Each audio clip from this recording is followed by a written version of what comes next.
Hello students, welcome back to the e-learning session. Now, till the last video, we have successfully completed our topic, that is crop production and management. Alright, now we are going to start our next topic, that is microorganisms, friend and foe. ठीक है, friend and foe का मतलब क्या हो रहा है? दोस्त और दुश्मन.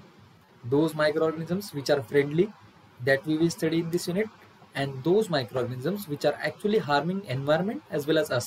ये भी aspect हमको ये unit में देखना है. Plus one point we have to study in this unit. What can be done to prevent them? What can be done to prevent the diseases caused by microorganisms? Then what are the remedies? What are the preventive measures? ये सब इसमें हमको पढ़ना है. Alright, let's get started. Microorganism. First of all, what do you mean by microorganisms? Microorganisms का मतलब क्या है? Name itself indicate microorganisms. Micro मतलब microscopic, which should tell you clearly that microscope के इन्वेंशन के साथ ही ये ऑर्गेनिजम्स हम स्टडी कर सके. ठीक है, otherwise there existence is before many years. It is even supposed that on the earth before some years there were no animals, there were no plants, but there were only some species of bacteria. All right, so इसका मतलब है कि उनका existence तो बहुत पुराना है, but उनको स्टडी कब करने को मिला हमको? जब माइक्रोस्कोप का इन्वेंशन हुआ उसके बाद. Okay, so that time we started studying. So what are they? So basically उनको हम देख नहीं सकते. Right now around myself also there might be some microorganisms. Okay, the microorganism are actually everywhere because they are having their great diversity. वो इतनी जगह पर रह सकते हैं कि बहुत सारी जगह है उनके पास. उनका कोई ऐसा अटैक करने के लिए, जैसे किसी को अगर आपको किसी को मारना हो, जैसे उसका एक घर होता है, तो इनका कोई घर नहीं है. ठीक है, इनका कोई एक घर नहीं है, ये बहुत जगह पर मिलते हैं, तो इनको हम खत्म भी नहीं कर सकते. Right, so microorganisms are having diversity.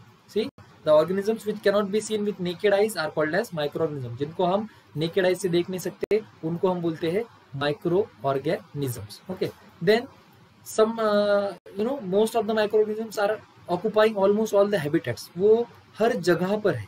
हर जगह पर का मतलब they are found in aquatic environment, they are found in soil, they are found in air also, they are found in some ice caves, they are found inside the soil. So almost they are everywhere, and there is a huge variety of microorganisms present. यानी कि उनको reproduce करने के लिए कुछ time ही नहीं लगता है. As soon as they find nutrition they move towards it and they multiply themselves. और जैसे जैसा एनवायरनमेंट बदलता जाएगा, वो बदलते एनवायरनमेंट के साथ उनका नंबर भी बदलता जाता है, और उतने ज्यादा माइक्रोऑर्गेनिज्म के स्पीसीज भी बन गए हैं अभी. Okay, so there is a huge variety of them, there is a whole family of them. Alright, so in this unit we shall be discussing about what are the microorganisms that are causing diseases. Then What is the vaccination? Will be very important topic as compared to the corona, क्योंकि सबको अब पता है कि हम लोग किसकी राह देख रहे हैं, कोरोना वैक्सीन की. ठीक है, सो उसके ट्रायल्स चल रहे हैं, वो क्या होता है हम सब वैक्सीन के पोर्शन में पढ़ेंगे, बट हमें अभी ये इसमें पढ़ना है कि माइक्रोऑर्गेनिजम्स है क्या. Okay, so basically I told you that they cannot be seen with naked eyes. ये उनका एक डेफिनेशन हो गया. अब कौन से टाइप के, चलिए वो देखते हैं अभी कि कौन से टाइप के माइक्रोऑर्गेनिजम्स होते हैं. Okay, so look at have let us look at the types of microorganism. Okay, now let us have a look at the types of microorganisms: bacteria, fungi, protozoa and algae. These are the 4 kinds of microorganisms which are majorly studied. Okay, bacteria, fungus, protozoa and algae.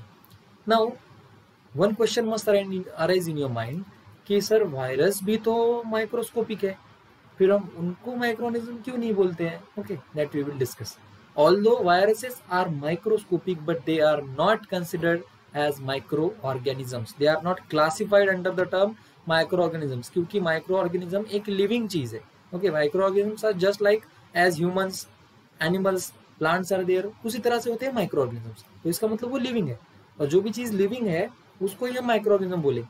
Viruses तो inactive form में होते हैं. Viruses are active और living only when they enter inside a body of an host. So इसका मतलब वो तो most of the times non living है. Getting it? So bacteria, देखो bacteria क्या है. Now what is a bacteria? Bacteria are actually unicellular. Okay, and they are occupying almost all the habitats. और ये bacteria का बहुत बार diseases होते हैं. There are many bacterial diseases which are occurring. Okay, Then fungus, there are many fungal diseases which are there. Then protozoa, protozoa यानी क्या है, protozoa मतलब दो वर्ड्स का बना है, pro means primitive, proto means primitive simple, and zone means मतलब animal, सो ये दोनों वर्ड्स का मिलके बना है प्रोटोजोआ। अब ये प्रोटोजोआ क्या है, ये प्रोटोजोआ कभी कभी डिसीज कॉज करता है, जैसे प्लाज्मोडियम है, Plasmodium vivax is a protozoan which is present inside the mosquito, वो मॉस्किटो के अंदर आके रिप्रोड्यूस करता है, मॉस्किटो हमको बाइट करेगा तो हमको एक डिसीज होता है जिसको हम मलेरिया बोलते हैं। So protozoa also can be a vector for a disease. Then algae, there are some species of algae which are actually not harming any other because they are, most of them are autotrophs. Algae can produce their own food by themselves. Okay, so there are very less diseases reported by, almost negligible diseases reported by the algae. Okay, so but they are still microorganisms. उनको study करने के लिए हमको microscope की जरूरत है। So viruses are microscopic but they are not considered. Why? Let us study. Why viruses are not considered or classified as microbes? क्यों नहीं करेंगे? Because they are on the border line of living and non living. border line मतलब क्या होता है? अब ये sir बीच में क्या हो गया, ये या तो लिविंग बोलो या नॉन लिविंग बोलो, पर ये बीच में क्यों अटक गया? क्यों अटक गया ये बीच में? Because they are non living when they do not find a host and they become living as soon as they find a host, whereas on the other hand all the other microorganisms are generally living. बाकी सब microorganism तो living है, but ये micro organism virus ऐसा है कि इसको एक बॉडी चाहिए, इसको एक होस्ट चाहिए, और जब होस्ट मिलेगा वो होस्ट की बॉडी के अंदर अटैक करेंगे और उसका ही यूटिलाइज करेंगे, उसका ही न्यूट्रिएंट लेंगे, उसका ही साइटोप्लाज्म में से कंटेंट उठाएंगे, उसको ही मेथड मल्टीप्लाई करेंगे, उसके ही रिप्रोडक्टिव मेथड्स जो होते हैं सेल के, यानी 1 से 2 बनता है सेल, तो एक सेल के अंदर वायरस चला गया, ऑटोमेटिक 2 सेल बन गए तो 2 वायरस भी बन जाएंगे। तो इस तरह से वो होस्ट की बॉडी का मैकेनिज्म यूटिलाइज करते हैं वायरसेस और रिप्रोड्यूस करते हैं। Okay, so they are actually they use the machinery of the host cell while the other microorganism use their own. Bacteria है, उसको खुद की मेम्ब्रेन खुद बनाना आता है, वायरसेस की कोई मेम्ब्रेन ही नहीं होती है, there is no membrane, particular membrane of virus. Okay, so they live inside our own cells, the host cell जिसके भी अंदर जाएगा उसके बॉडी के अंदर रहने लग जाता है and start utilize their own mechanism, their body's mechanism. Okay, their the host's mechanism. All right, so this is about the micro organisms, that is viruses, and why viruses are not considered, this we discuss now, that इस वजह से virus को consider नहीं किया जाता है कि वो माइक्रो ऑर्गेनिज्म है, ठीक है, but it is microscopic. Okay, no doubt. Now let us learn about some other microbes. So bacteria are supposed to be one of the most longest living organism. Okay, because at the starting of earth there was a very primitive environment. Primitive matlab simple environment. It is even supposed that there was no land. Okay, or everywhere water is there, everywhere water was there, so ऐसा बोला जाता है, ठीक है। There are many theories which have proven this also. So water में रहने वाले bacterias या फिर एक्वेटिक ऑर्गेनिज्म से यह अर्थ एक्सपांड हुआ है, और वो एक्सपांड होते वक्त बैक्टीरियाज प्रेजेंट थे।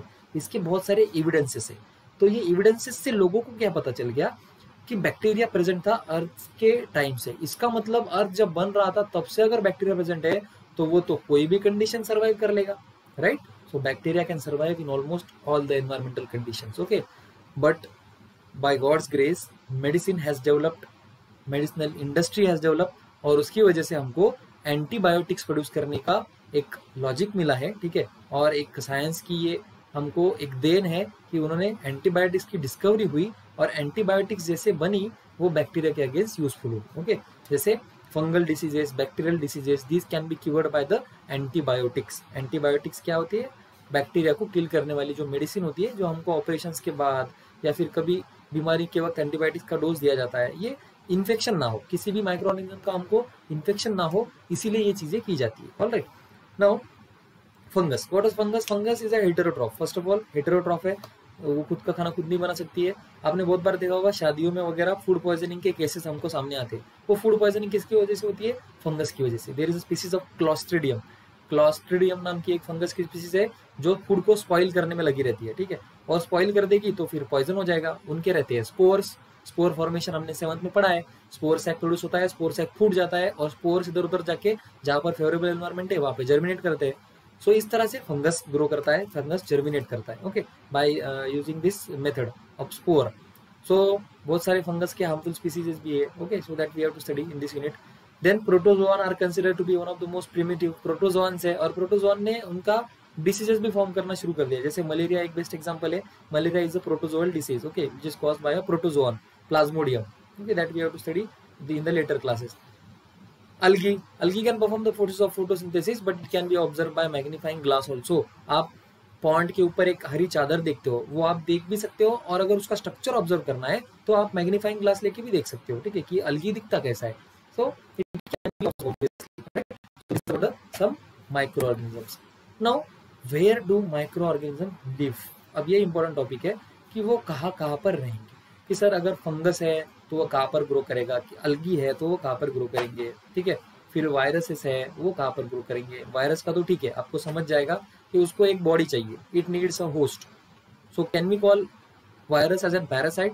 Of course we can call, because it utilizes the mechanism of a host, so we can call virus as an parasite. वो बाहर से आएगा, उसके कम्युनिकेट करने के बहुत सारे सोर्सेस होते हैं। वायरस कैन कम्युनिकेट और spread through water, through air, okay, even through contact. अगर कॉन्टैक्ट हो जाए, जैसे कोविड-19 में हमको लॉकडाउन का मतलब क्या है?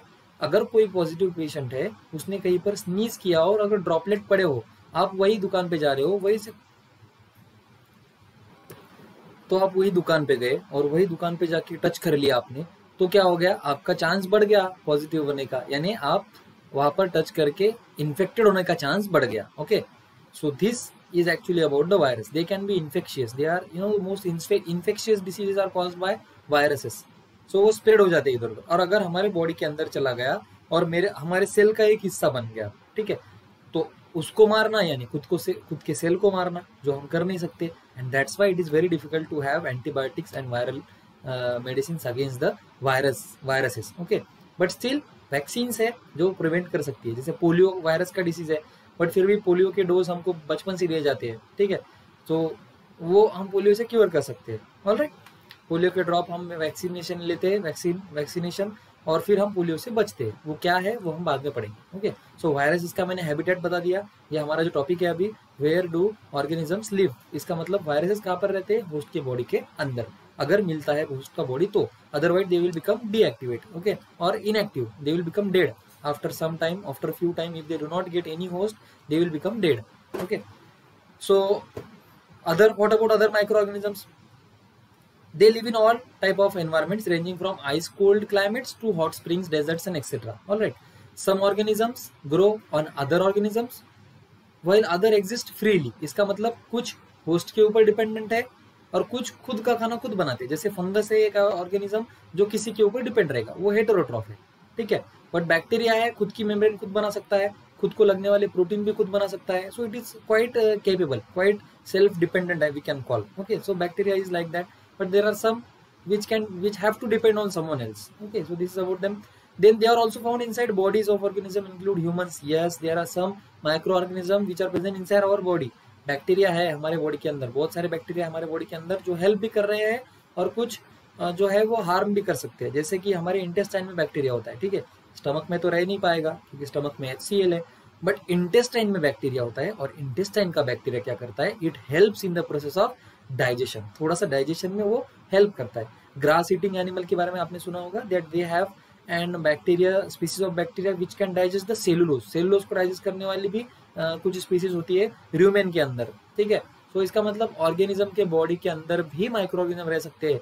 इतना इन्होंने खुद का जो साम्राज्य है वो फैला लिया है, इसका मतलब उनका जो डाइवर्सिटी है वो बहुत है, कहीं पर भी रह सकते हैं। और that's why we need to take precautions, that's why personal hygiene is necessary, that's why public sanitation is necessary.